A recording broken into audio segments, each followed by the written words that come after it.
Hello, I'm Keith Haward, co-chair of the Planning, Monitoring and Control SIG. I've spent 45 years in the project controls industry in construction, rail and nuclear industries. For most of my career, we used computer-based software programs to assist us, and they've gradually sophisticated and developed over the years. However, over the last few years, we've seen the beginnings of a major change, which will continue, and hence we've got the title to the conference today, Project Controls, but Not As We Know It, with, of course, apologies to Captain Kirk. In our SIG, we were concerned that unless we move with the times, we may become a Kodak. In other words, they were leaders in the camera manufacturer business, but did not consider digital cameras to be an issue.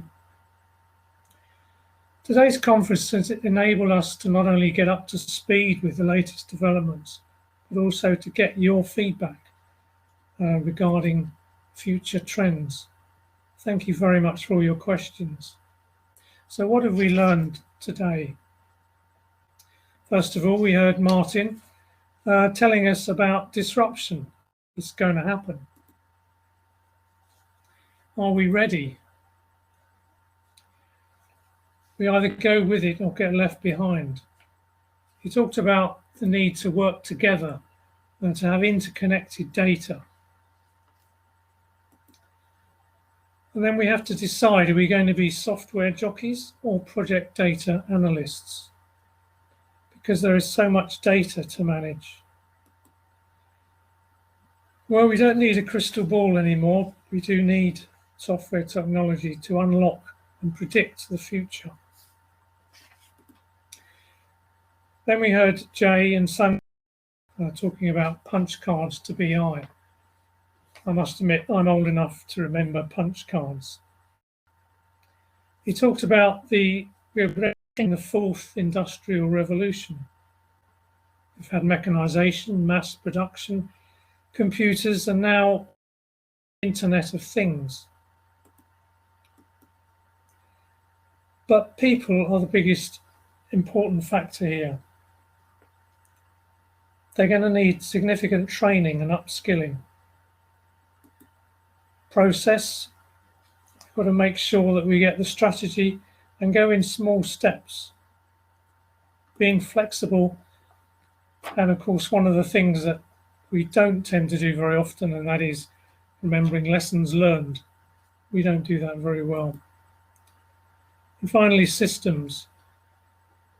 Don't rush in and buy the first piece of software you can get to do the job. You need to think about it and get the right tool for the right job. Then we had Raiders of the Lost Knowledge. Fascinating title. Thank you, Stephen, Miller, Yemini, and Pragya for that. So how do we get the key elements out of huge projects containing vast amounts of data? Well, they've clearly developed accessible and interactive reports which enable drill down.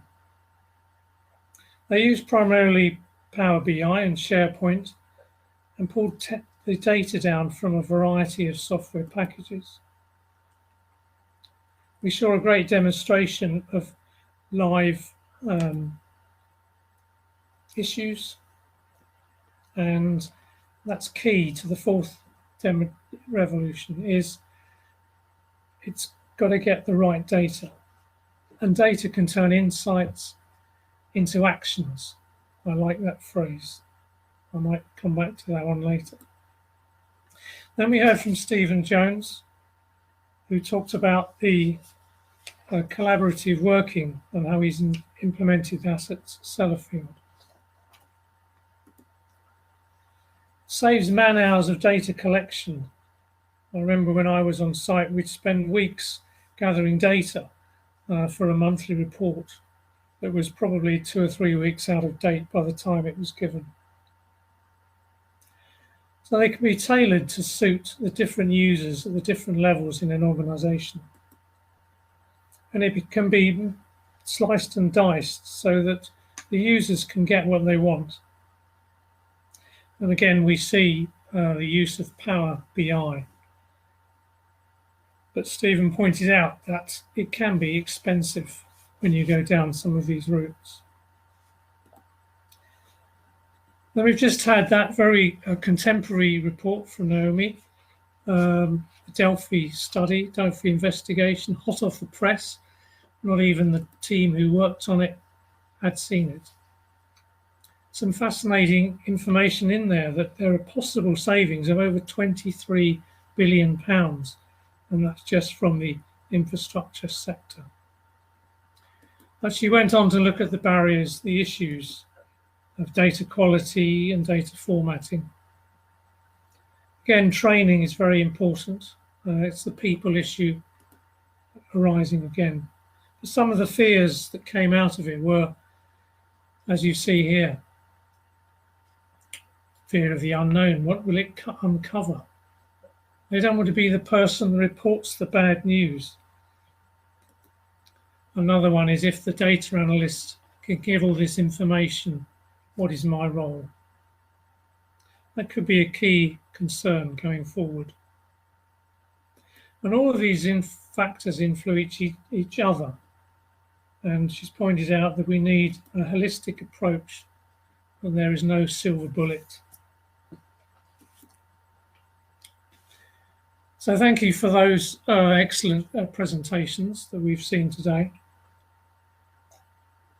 Let me just go through some of the key points that I think we should take away. 4IR, Fourth Industrial Revolution, the digital age. It's going to be disruptive, as Marty pointing out. There's going to be lots of data. Hopefully, the project controls teams will not be spending 3 weeks out of 4 producing the reports. Using these tools and the database behind them, we can be more efficient. You've seen the examples of the software from several of the companies today. But software is key. Make sure you choose the right tool for the job. Do you want to be keyboard jockeys or project data analysts? That's clearly a decision to be made for your project controls teams going forward. And again, it's people. One of the big issues in a digital revolution is remembering that people are key. And of course, training and upskilling. Behaviours, we must bring people with us. When you're doing a revolution, it's no good going out on your own. And I like this particular item from the Network Rail presentation. It does turn data into insights and insights into action. And another great today is referring to someone being digitally challenged. Before I give thanks to our speakers, just add a few notes that I've just made briefly that I didn't have time to put on the slides. We've seen some excellent presentations and demonstrations from 3 different organisations, clearly showing how they're currently successfully using various software. And Power BI is featured a lot, and costs can be significant. There will be challenges and possibly some opposition from a few people, but people are key. We've just heard about some of the barriers and fears of data analytics. And that was a very contemporary report from Naomi that's raised these points. So clearly the future of project controls is changing, and fast. We must beware of the Kodak approach. We must move into the digital age, or we will become obsolete. We need to keep abreast of the new tools that we've seen demonstrated today. So let's embrace these exciting new tools and don't get left behind. So a special thanks to our speakers today. They've put in such a lot of effort and commitment to producing their presentations, and I'm sure you'll all join me in thanking each and every one of them. Also thanks to the Planning Committee and facilitators, to Sarah, Maya, Eddie, Ewan and Greg. And finally, to you, the delegates who've joined and participated and raised your questions and given us your feedback in the network today. If you do want to stay in touch with PDA developments, or our SIG has got a working group, that's the chair of the group on the committee. We have meetings, as you see, once a month, except August. And if you want to join the PDA working group, our chair is David Cox. So thank you very much for joining us. I hope you've got something out of it and you've enjoyed it. And do keep in touch. Thank you.